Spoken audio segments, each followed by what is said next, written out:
At 2:13 a.m., the forest started screaming, but no animals were there.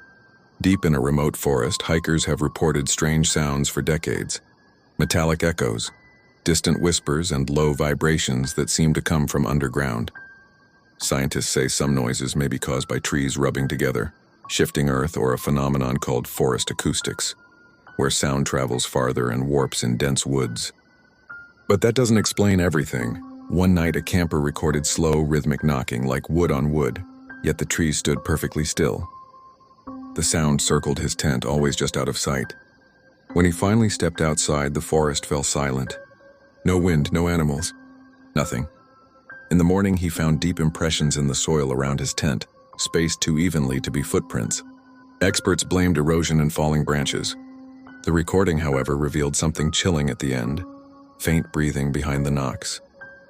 No one has camped there since,